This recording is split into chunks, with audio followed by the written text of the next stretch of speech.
Today we got a really cool gun for you guys to check out.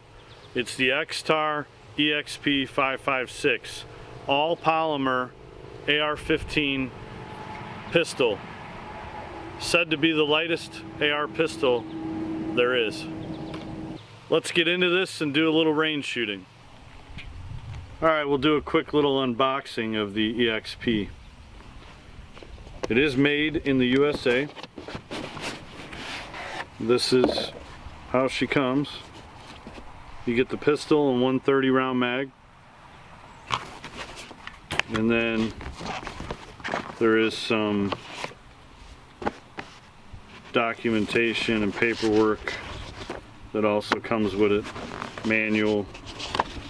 It's all crap that nobody really cares about, so just kidding, I think some people care.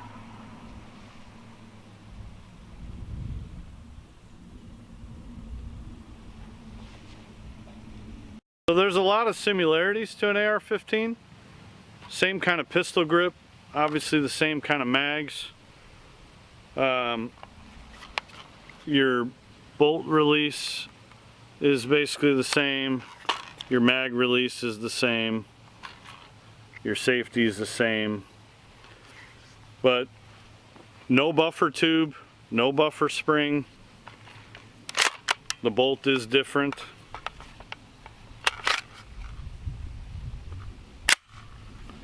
Got a rail up top. This is the first version, which they referred to as the MK1, I believe.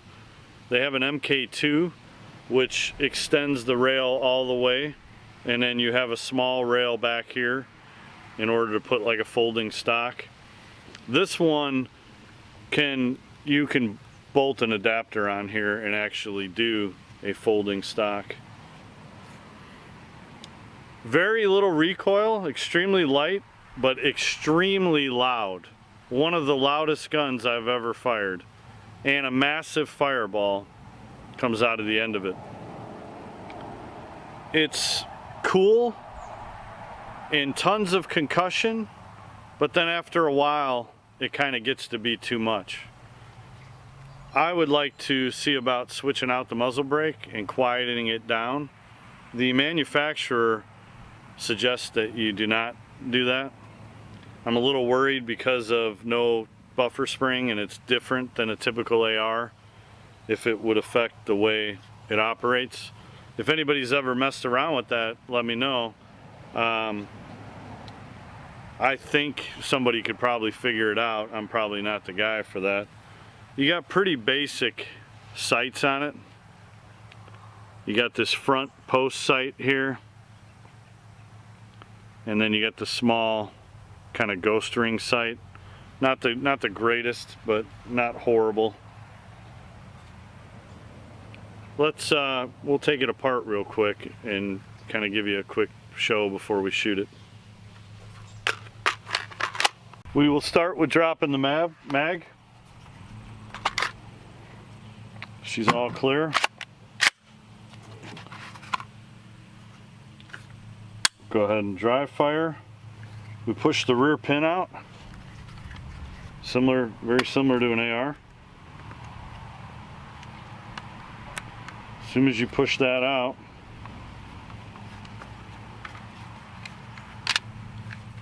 you pull that off like that.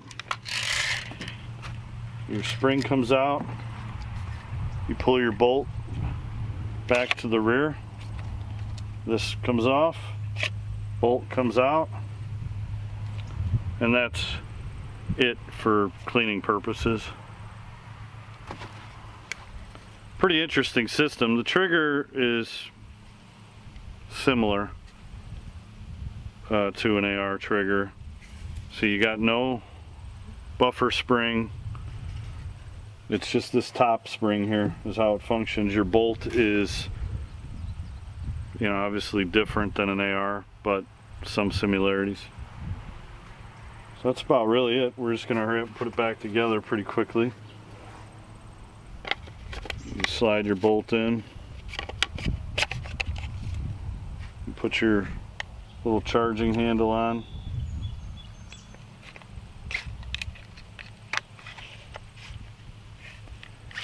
Follow that forward.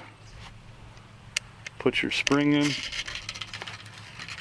I find that if you have the hammer pulled back, it's a little easier to put together. You're pretty much catching this spring right here, and then you're trying to compress it and line it up. Push the pin, and you're back.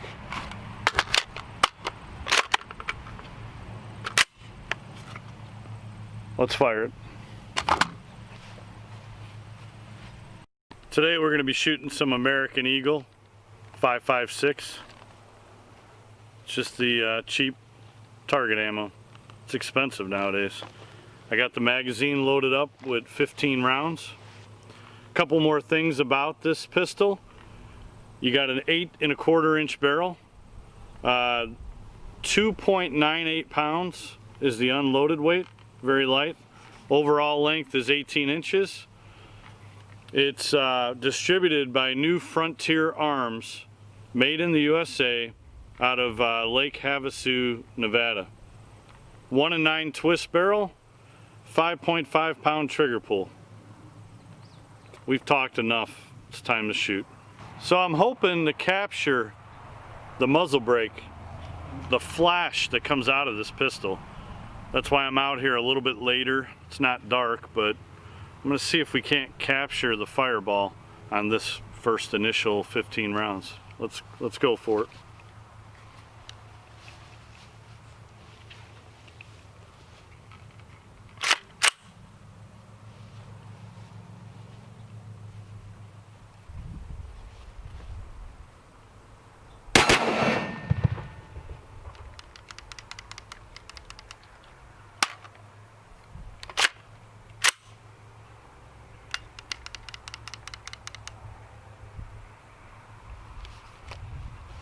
Little malfunction or something. It was kind of a rapid fire there.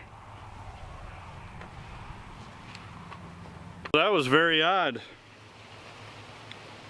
It did like a rapid fire, and when you it won't hold the hammer back. So I got a dead trigger right now. I guess I'll have to take a look at it. It is a used gun, but I know it hasn't been fired much.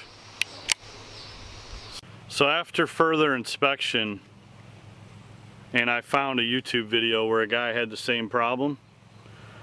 So when I shot it, it did that rapid fire and then a dead trigger. And as you can see, it will not hold the hammer back. It broke off a part of the sear. This whole trigger is plastic to make the gun light. And apparently other people have had this problem, because the video I found is the version 2 of this, and the guy had the same problem. So what I'm going to do is get rid of this plastic trigger assembly and put a regular AR trigger assembly in here, metal. Should fix the problem. But we are dead for today. Sorry about that, guys. Hopefully you got a cool flash. We pulled the trigger out and we found a little broken piece. Plastic trigger in this thing. Never realized that, to be honest with you. So, plastic trigger out, broken piece, new trigger in. I just took a standard